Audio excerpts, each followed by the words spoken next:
Hey guys, it's John, small town, small time bookseller, here because I sold some books. Yay me! And so when I do that, I'll come here and make a video about it because that's what I like to do. I don't do any garage sale videos. I don't do yard sale videos. I don't do GoPros at the Goodwill bins, or looking at my hands, sick in the world's regard, wretched and low, a poor unminded outlaw sneaking home. Nope. Other people, they do that, but not me. Although I like those videos. I watch them all the time. But anyhow, I did sell some stuff, and after I'm going to go through the things I sold, I had 15 books, and I had 5 not books since the last video, and I'll talk to you about those. And then afterwards, I'm going to tell you what I've been doing the last few days, and how I've been dealing with some old, crusty, gross little books that just sit and never sell. So we'll talk about that as well. But let's get into the books while I got you here. I'm going to go like I usually do from the least valuable to the most valuable to end it all. So first of all, I hardly ever sell books at this low, but this book was, I knew I could just toss this in a little bubble mailer and it's going to be so easy. So I was like, okay, I guess I'll sell it for $7.50.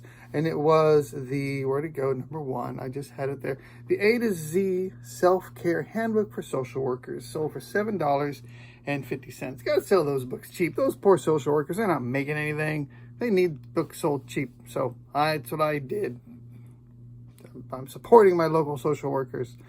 Number 2 on the list, the Snare Drummer's Toolbox. This was a $10 book. It probably sells for more. Mine wasn't in the greatest condition, and it also had sat for a while, so I took an offer on this one. Snare Drummer's Toolbox for $10. The next one is another $10 sale. The Air Force Officers Qualifying Test, the AFOQT Study Guide. That was a $10 sale as well. And then the next one, number 4, is rarely that I sell just a straight up fiction book, but I did on this one, The Innocents, $10 right there. So that was another one that had been sitting quite a while. And the next one, now we're moving on up. All right, Decode and Conquer. I think this is 3rd edition, $12 on this one.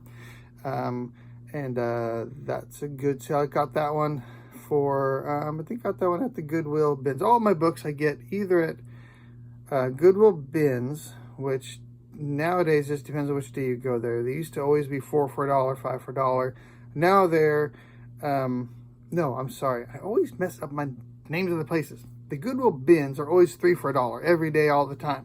Always have been, hopefully always will be.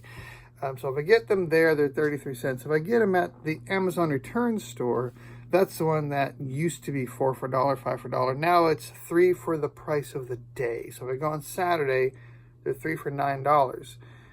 If I go on Thursday, they're 3 for $1, but chances are they've already been snatched up by Thursday. So most of these are still less than $1 a piece. Sometimes I even go to regular old Goodwills and we'll pick up a few things there as well.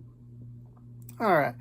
So we did Decode and Conquer. The next one, oh, this is kind of a funny one. A pet bakery business startup, $12.50. So pet bakery, I guess you're either, hopefully you're not actually baking the pets and the pet bakery startup. But you never know. Hey, to each their own. Who am I to judge?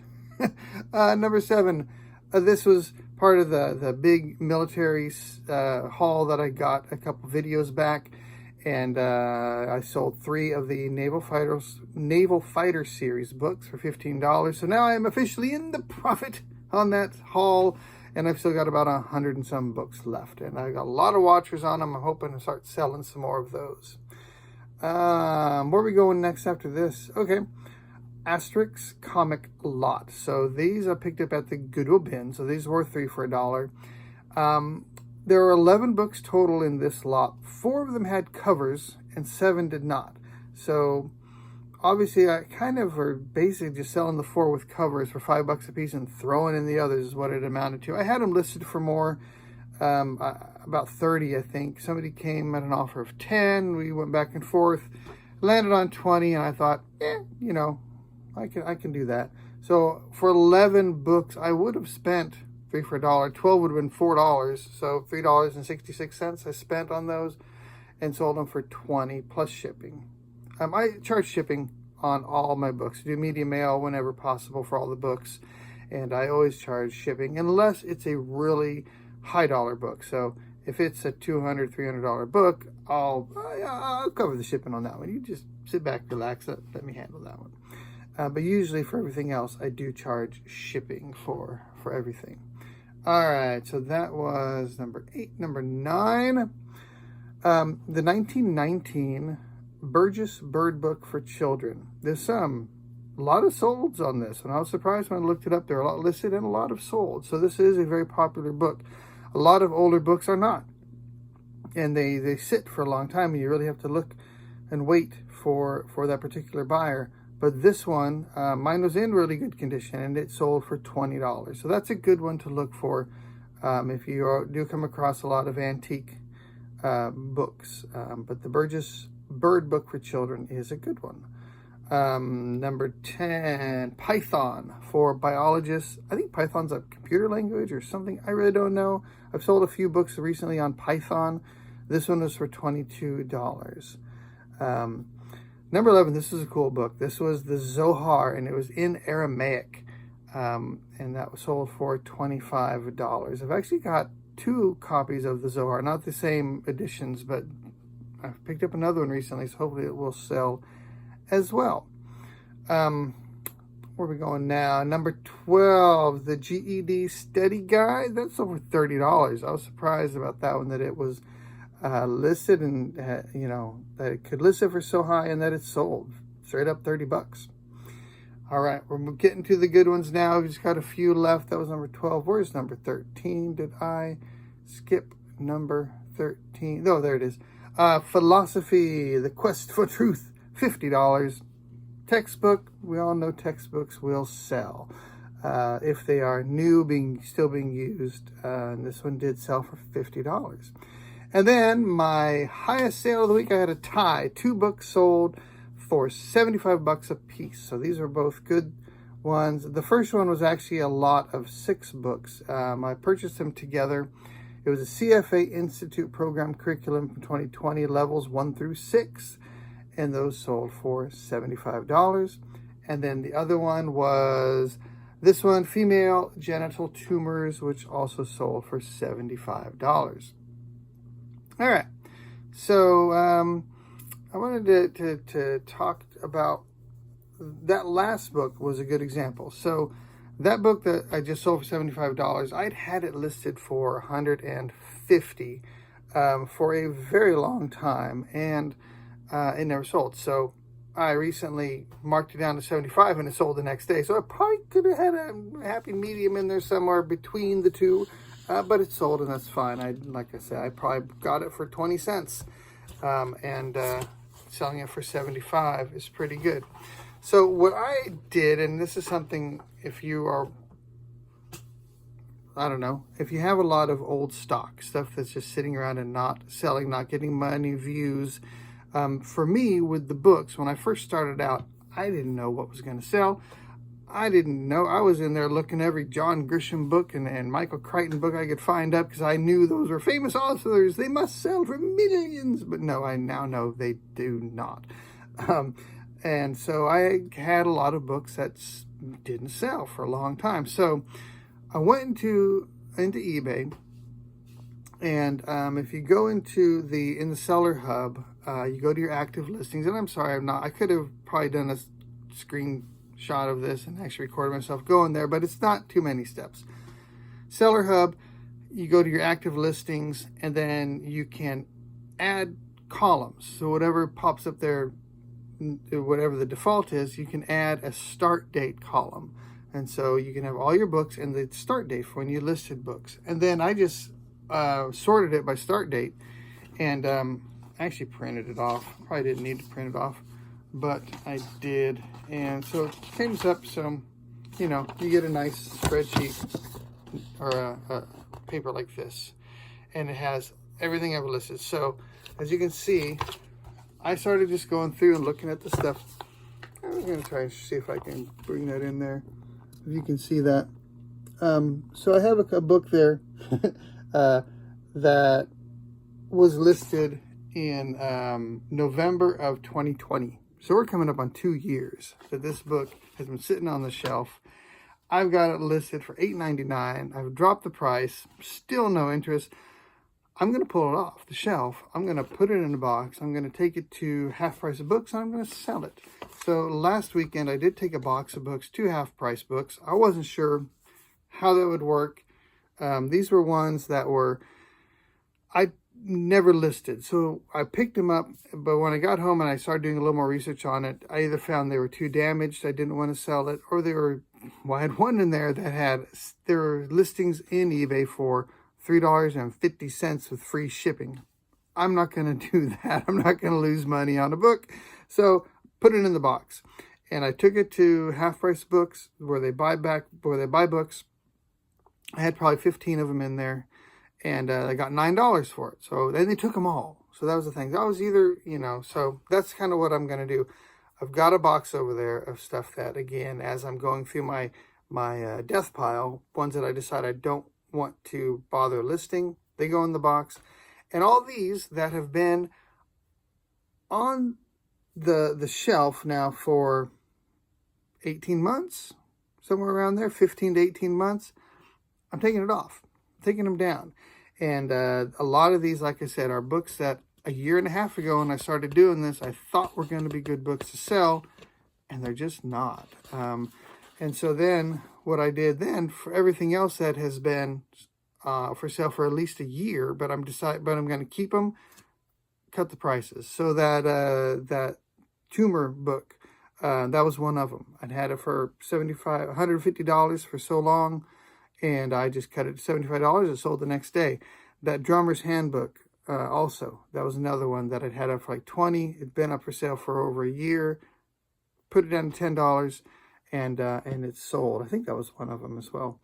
So I've got probably 30 books on here that I'm going to take down, put in a box, take to Half Price, and get something for them. And that's going to free up some space because I'm pretty limited in my space here. It's a pretty small room. I've kind of maxed out my shelving right now. And so I've got a bag of books over there I need to put on a shelf somewhere. And I don't have room for them. So I'm going to create some room by doing that. So I don't know. What do you guys do with old stuff? Now, not everything. I've got, for example, an 1849 first edition of Charles Dickens.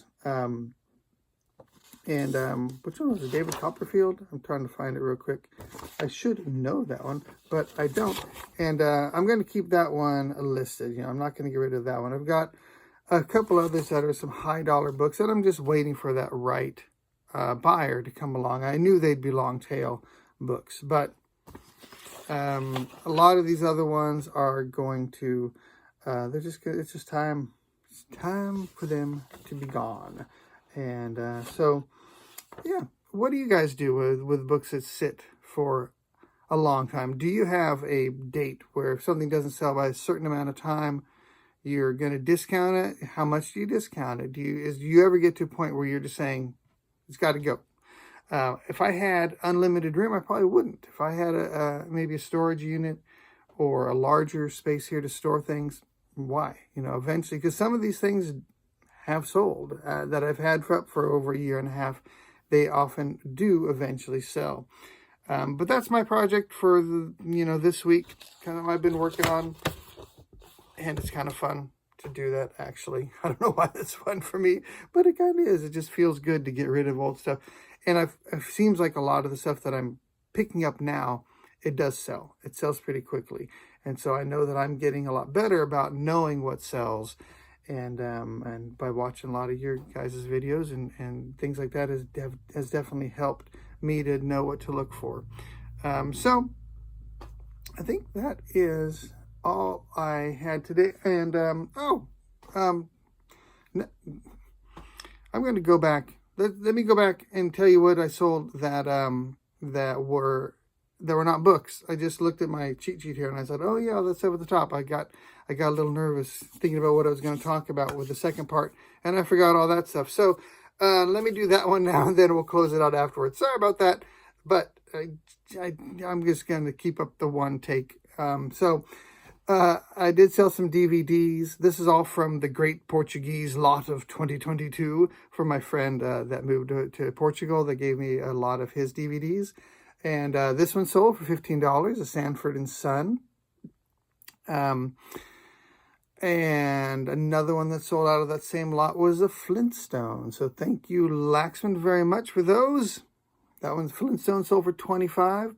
And then I also sold another DVD that I picked up at the Amazon return store, and it sold for $15. I got that for $1 at the Amazon returns. That was the second one of those I sold.